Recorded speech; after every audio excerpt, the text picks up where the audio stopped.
6 years. A lot of stuff has changed. It's all about the 6 chase, years. says Lady Gaga. 6 whole years.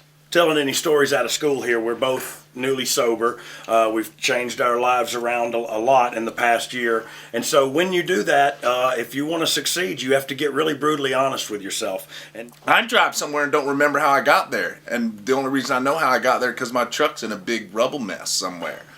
And then my wife leaves me, because she couldn't take it anymore. She'd be at work just every time the phone rang, whether it was for her or not, she would cringe every time the phone rang, because she was waiting for the phone call that, hey, your husband's dead. Would you like to come look at him or claim him?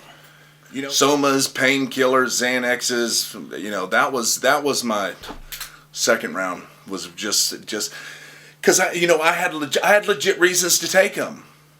I hurt. I had neck surgery. I had 3 shoulder surgeries. It hurt. Everything hurt. You don't know what I go through. You don't know the pain I'm in. You don't know what I go through. It's just hard waking up. I got to get up. I got to go to sleep. I got to do something during the day. I got to go to the gym.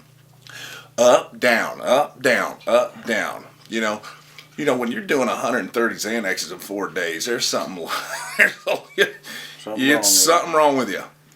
And he started off with, when the road dog tells you got a drug problem, but God almighty, something's wrong with you. I'm good for this day. I don't know about tomorrow, but I'm good this day. Now, I haven't used drugs at all today, and I don't plan on it, but I can only do it one day at a time. I don't know what's going to happen tomorrow, but luckily, with God and my higher power with me, I'm good. I'm good. I have been for 7 months, so I'm not planning on anything changing. And we made it pretty high up on the totem pole with me screwed up in every match. I don't remember. So if I wouldn't have been screwed up, how far could we have taken it? You know what I mean? And I know Billy remembers a time on Monday Night Raw where we got in an argument because I was so Xanaxed up about who was going to start the match, and I punched him in the face. One of those matches, and D'Lo and Chaz had just been put together, and they were telling Bruce Pritchard at the top of the gorilla position, man, Road Dogg was so screwed up. And, at the time I got hot. I thought, man, he's stooges or whatever, but dang, those guys were just trying to do their best and trying to have a good match, with the New Age Outlaws, and there I was all bungling it up because I was screwed up. I didn't care enough to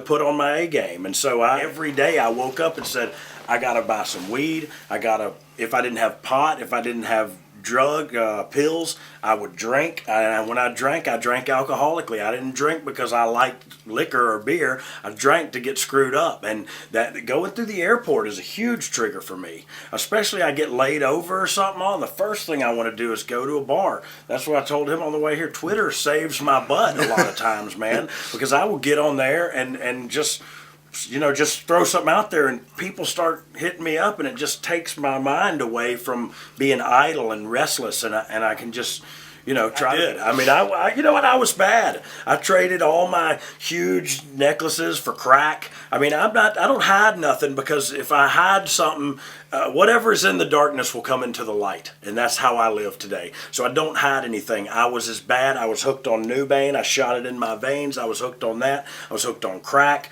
There was stints where I would just find a different drug, and I'd be hooked on that for a little while, hooked on meth for a little while. I was just running as fast as I could from reality. I honestly think it saved my life, because where I was at right before I went was I was literally thinking to myself in my recliner, and this is not to get sympathy, this is a shoot.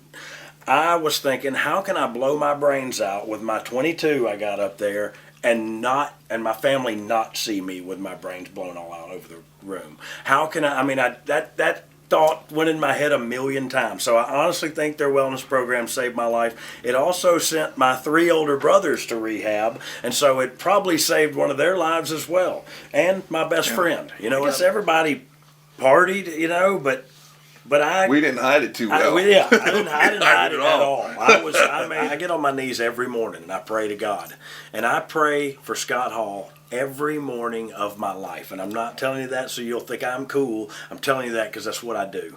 I pray for him. I pray for X-Pac. I pray for Kevin Nash. Now, Kevin and X-Pac don't have near the issues that Scott Hall does. Juggalo deal, the what's it called? The Gathering. And he was just hammered. He was hammered. He smelled like he hadn't taken a shower, and if he did, he took it in BO juice and liquor. You know, it was just horrible. I wanted to bathe him myself and take him to detox. Get that phone call, when I get that text message, it breaks my heart. But I know that phone call, that text message is coming. We had a good time.